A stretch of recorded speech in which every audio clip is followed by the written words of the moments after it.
Oke, baik ya. Bismillahirrahmanirrahim. Assalamualaikum warahmatullahi wabarakatuh. Oke, kita kembali lagi ya di pembelajaran tentang pengantar deep learning dan pada hari ini materinya mengenai reinforcement learning ya atau DRL gitu.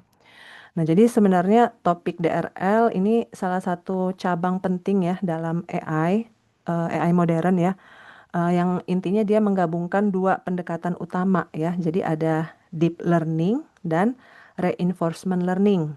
Nah, ini ya. Jadi nanti kita akan coba bahas ya mengenai ide dasarnya, kemudian algoritma pembelajaran, kemudian ada namanya deep key network, kemudian ada policy gradient dan kesimpulan gitu ya.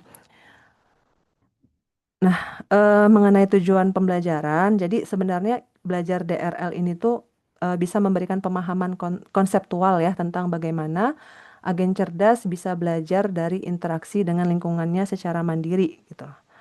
Nah, gunanya apa? Kalau kita lihat apa namanya perkembangan sekarang ya seperti teknologi robotika gitu ya, kemudian ada game cerdas. Nah, itu sebenarnya bentuk implementasinya gitu ya dari DRL ini gitu. Ya, jadi nanti kita coba lihat ya. Oh, ini ada. Nanti ini ada hubungannya ya. Ada gambar anak kecil naik sepeda gitu. Nah, jadi tadi ya yang sudah saya katakan sebelumnya bahwa teknik pembelajaran DRL ini tuh dia mengkombinasikan antara deep learning ya dalam ekstraksi fitur kompleks dengan mekanisme reinforcement learning yang berbasis interaksi dan reward gitu. Jadi gabungan antara deep learning dan reinforcement learning gitu. Nah, ini menurut Suyanto Ramadhani, jadi yang buat bukunya ya di sini. Kemudian tadi ya DRL ini tuh memungkinkan kita untuk bisa belajar langsung dari pengalaman, bukan dari data berlabel. Nah, jadi kalau kita bicara tentang data yang ada label, ini kan supervised learning ya. Jadi artinya apa? Model ini tidak memberi jawaban benar di awal gitu ya. Tapi dia menemukan strategi yang terbaik gitu melalui proses coba-coba tadi gitu. Ya, jadi dia nggak ada label gitu. Jadi hampir sama seperti unsupervised ya. Tidak ada label, tapi dia belajarnya itu dari coba-coba tadi sehingga nanti akan apa memutuskannya itu berdasarkan hasil yang terbaik gitu ya. Nah, jadi ini ibaratnya kayak ada anak kecil yang lagi belajar sepeda gitu ya. Nah, kalau anak kecil, kalau kayak kita masih kecil dulu belajar sepeda itu kan nggak ada istilahnya tuh kayak cara menjaga keseimbangan gitu ya, atau rumus menjaga keseimbangan tuh gimana gitu. Tapi yang bisa kita lakukan ya kita tetap aja berlatih gitu ya, untuk terus naik sepeda, mengayuh gitu, menjaga keseimbangan. Nah, artinya belajarnya itu dari pengalaman gitu ya. Pengalaman jatuh, kemudian apakah berhasil, hingga akhirnya kita bisa menemukan cara terbaik gitu ya untuk bisa seimbang gitu naik sepeda. Nah, jadi mungkin kurang lebih kayak gitu ya analoginya si DRL ini gitu. Jadi dia belajar berdasarkan pengalaman gitu. Interaksi dan reward. Nah, nanti ini adalah komponen yang ada dalam DRL ya. Nah, seperti itu. Jadi ini gambaran awalnya dulu ya. Nah, kemudian temuan penting tadi ya dalam deep learning ya terkait dengan DRL. Jadi teknik ini merupakan gabungan ya antara deep learning dan deep reinforcement learning gitu ya. Sebentar, nah ini. Oke, kemudian ide dasarnya ya. Jadi tadi ide dasarnya itu agen berinteraksi dengan lingkungan ya, kemudian melakukan suatu aksi lalu menerima umpan balik yang berupa reward gitu. Inti dari DRL ya. Jadi menurut Sutton dan Barto ya, Sutton dan Barto ini pembelajaran berbasis interaksi merupakan pondasi utama kecerdasan baik alami maupun buatan. Jadi tadi ya pembelajaran berbasis interaksi di lingkungan gitu, berdasarkan pengalaman. Nah, kemudian ada namanya agen ya. Di sini bertugas mengambil keputusan gitu. Kemudian kalau ada lingkungan, lingkungan itu merespon keputusan dari agen tersebut.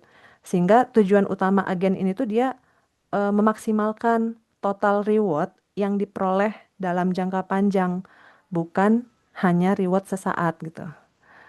Ya, jadi tadi ketika si agen ini tuh berinteraksi gitu ya dengan lingkungan, maka ini kan ada aksi gitu ya. Nah, dia nanti akan mendapatkan reward gitu. Reward. Sehingga nanti total reward inilah yang bisa menjadi parameter apakah berhasil atau tidak gitu ya dari aksi yang dilakukan oleh agen tersebut. Nah, ini kita udah mulai masuk ke istilah-istilah dari DRL ya. Jadi nanti ada komponen agen gitu ya, ada lingkungan, ada reward. Nah, ini ya. Jadi di sini ya interaksi antara agen dan lingkungan ya. Jadi dalam reinforcement learning sendiri ya, itu ada 4 komponen. Yang pertama itu ada state ya di sini, S. Kemudian ada action ya di sini ya. Kemudian ada reward ya. Kemudian ada environment gitu. Jadi agen ini adalah pelaku ininya ya. Oke, agen di sini berada pada suatu kondisi atau state. Nah, berdasarkan state, agen itu memilih sebuah aksi gitu ya.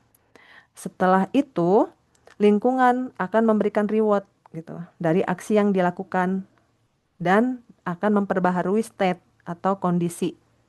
Jadi state ini nggak cuma satu gitu ya, dia bisa ada state berikutnya gitu, kondisi berikutnya gitu ya.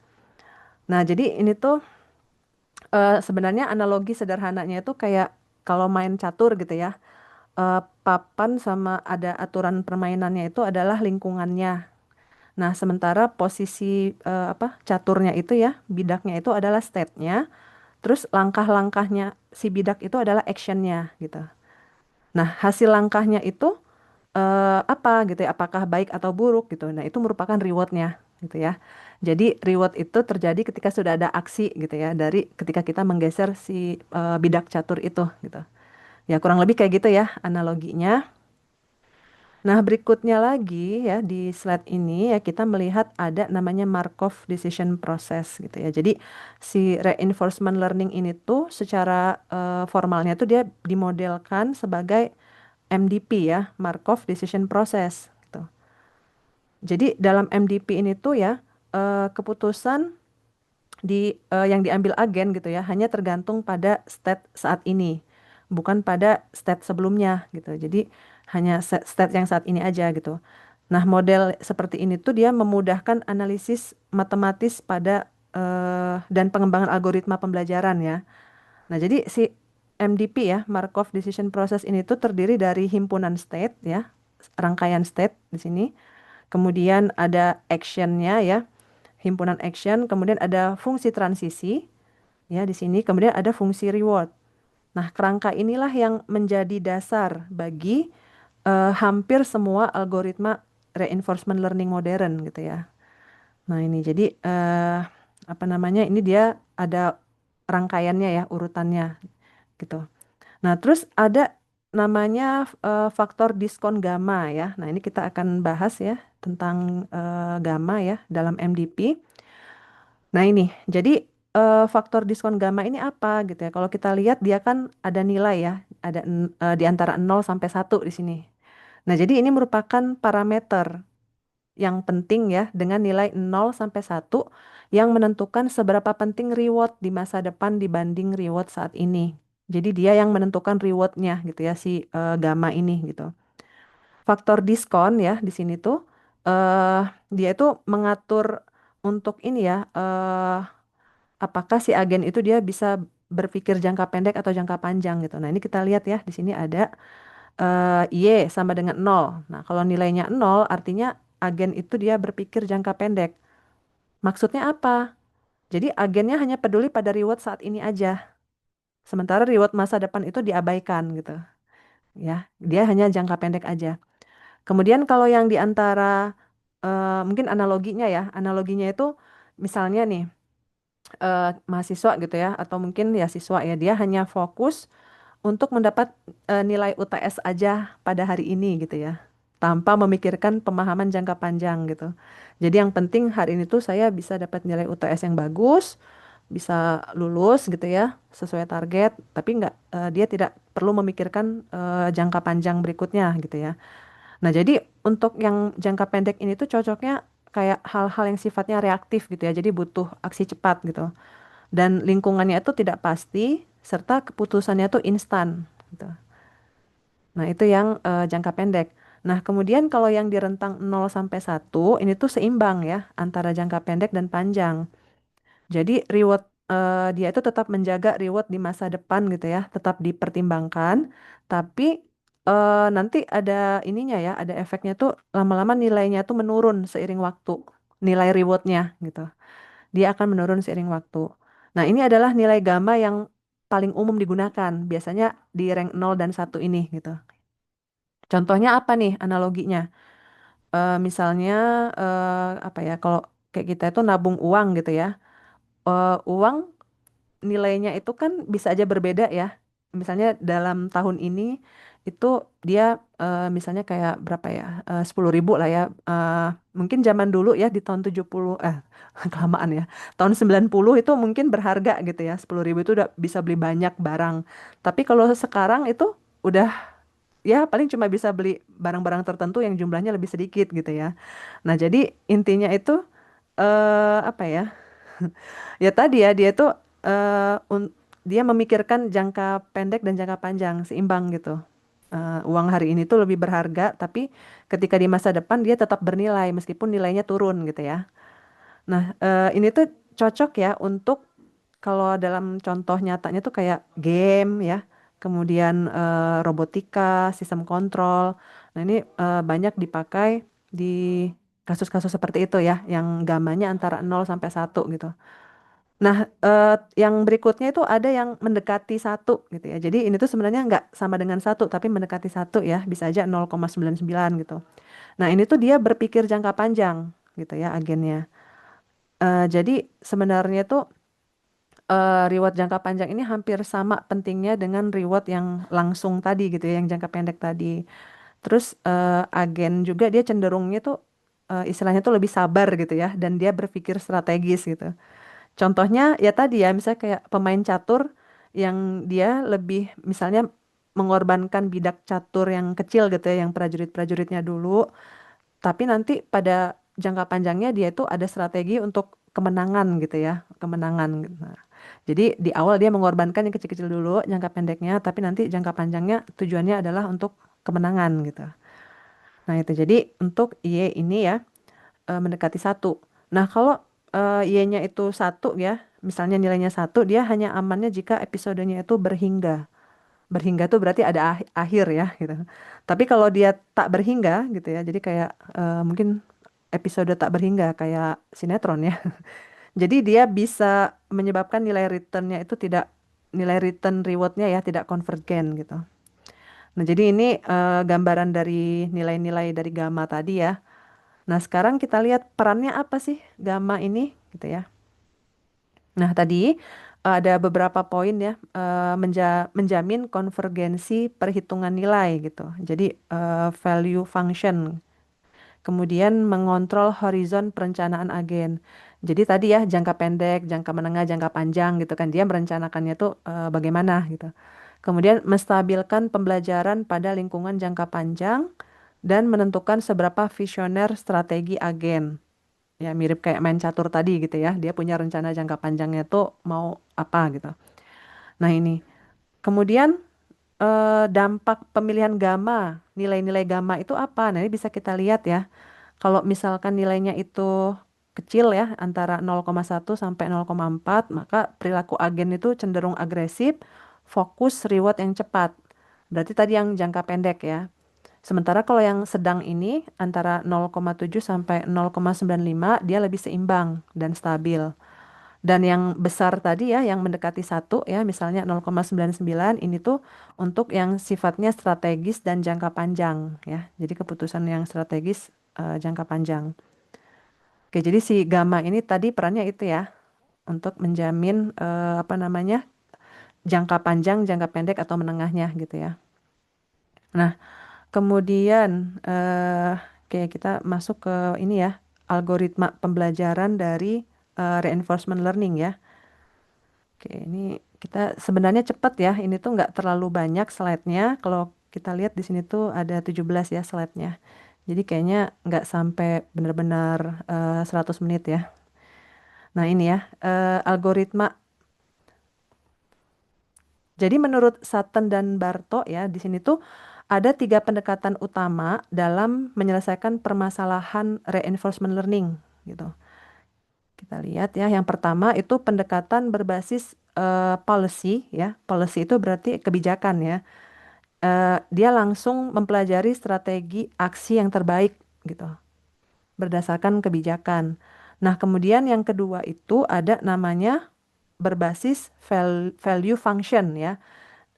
Menilai seberapa baik suatu state atau aksi gitu. Jadi berdasarkan nilainya itu seberapa baik gitu ya dari suatu aksi atau state. Nah, yang ketiga ada berbasis model, mencoba mempelajari model lingkungan gitu. Nah, masing-masing pendekatan ini tuh punya plus minus ya, dan tergantung pada kompleksitas lingkungan dan tujuan pembelajarannya gitu. Nah, ini kita masuk ke Deep Key Network ya. Ini merupakan algoritma seperti key learning yang kalau kita lihat ya di sini dia dipakainya itu di lingkungan dengan state dan action yang kecil ya. Jadi pada lingkungan dengan jumlah state dan action yang kecil, si algoritma key learning ini tuh cocok gitu ya, gitu. Namun ketika state dan actionnya itu besar atau continue ya, kompleks, maka pendekatan menggunakan key learning ini tidak efektif gitu ya.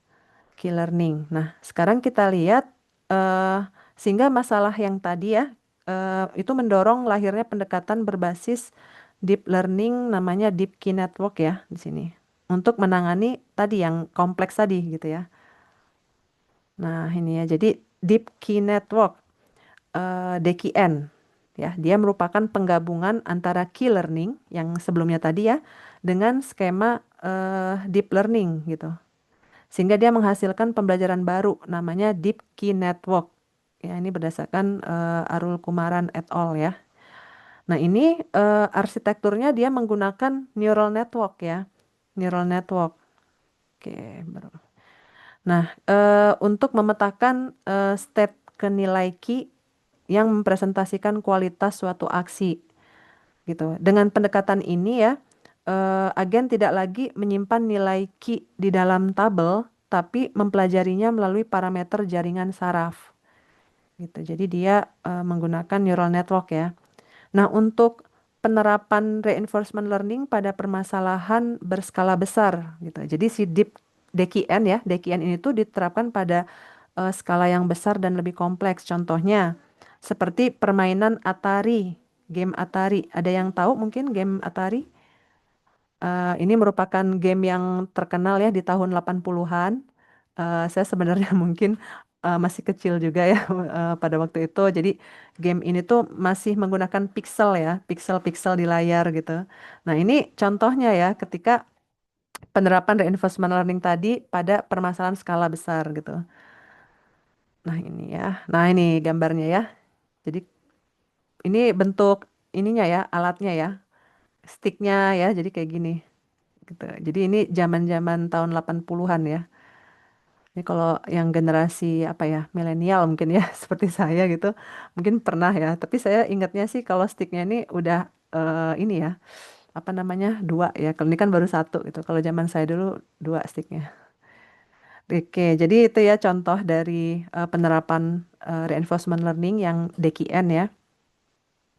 Nah, untuk arsitektur DKN ya. Nah, ini kita lihat ini sebenarnya DKN ini tuh algoritma yang digunakan dalam DRL ya, reinforcement learning gitu. Jadi ini salah satu algoritmanya adalah DKN. Nah, ini arsitekturnya jadi dia terdiri dari state Di ya. alarm nyala, halo? Alarm Oke, nyala nggak? kenapa ini ada yang nyala Hah? audionya? Iya. Apa? Sebentar. Masang alarm setengah 8 ya? Oke ya, kita lanjut. Jadi komponen dari arsitektur DKN ini sebenarnya sama seperti tadi ya, DRL ya. Dia ada state, jaringan, tapi di sini ada network ya. Network itu berarti jaringan saraf, ya jaringan saraf ya di situ ya. Kemudian ada jaringan saraf ini dia fungsinya untuk aproksimasi gitu. Kemudian output di situ nilai key ya. Ada key value 1, 2, 3. Jadi nilai Q untuk setiap kemungkinan aksi gitu ya, nilai. Jadi nilai itu muncul setelah ada aksi. Nah, setiap output ini tuh menunjukkan seberapa baik suatu aksi yang diambil gitu ya pada state tertentu. Jadi ini komponennya ya. Nah, kita bisa lihat nih state dia sebagai input ya dimasukkan ke dalam jaringan network, kemudian keluarannya itu ada nilai key gitu untuk setiap aksi. Nah, jaringan ini dilatih untuk memprediksi apa? Ya tadi ada reward ya.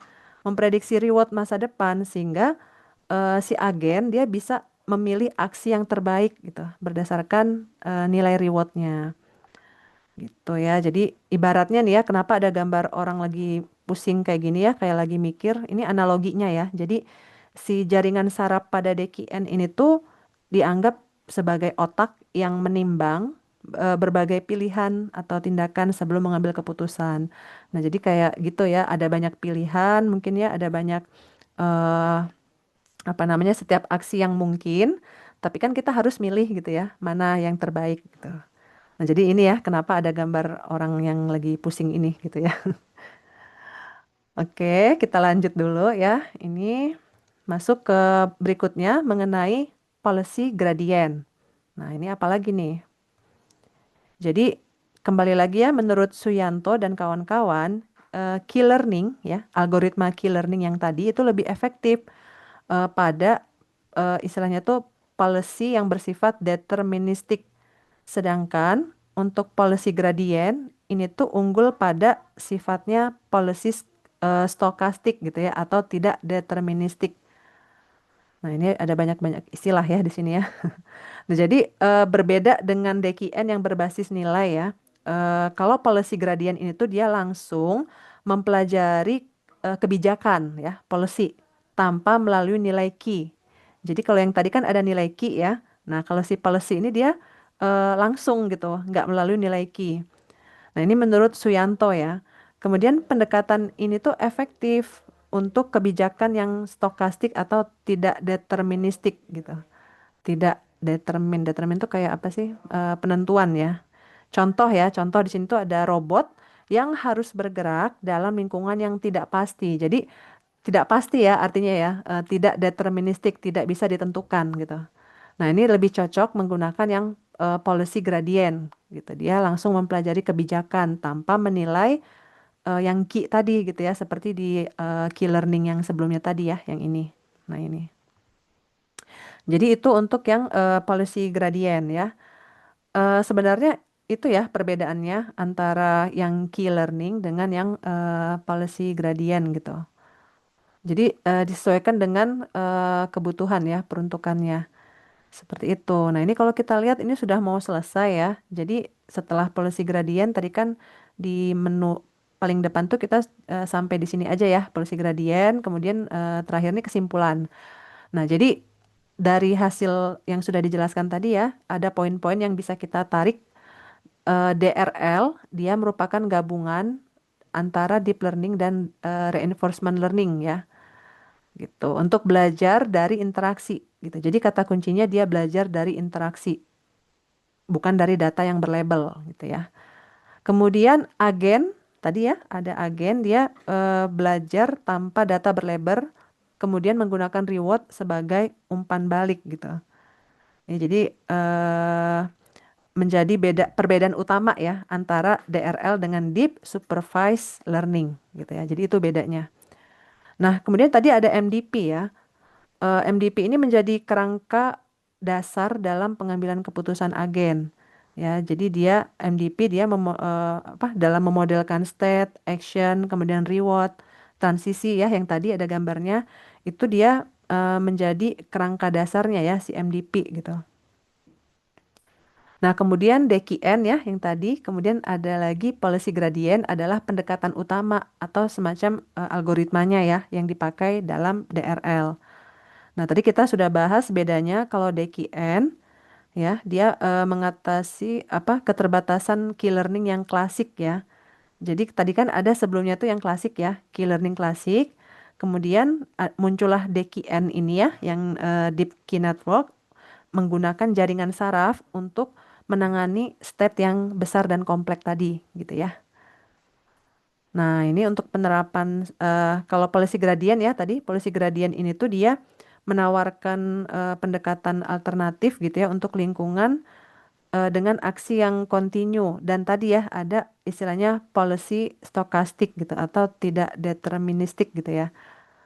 Nah, eh untuk penerapan DRL sendiri ya, tadi kita sudah singgung kayak game Atari ya.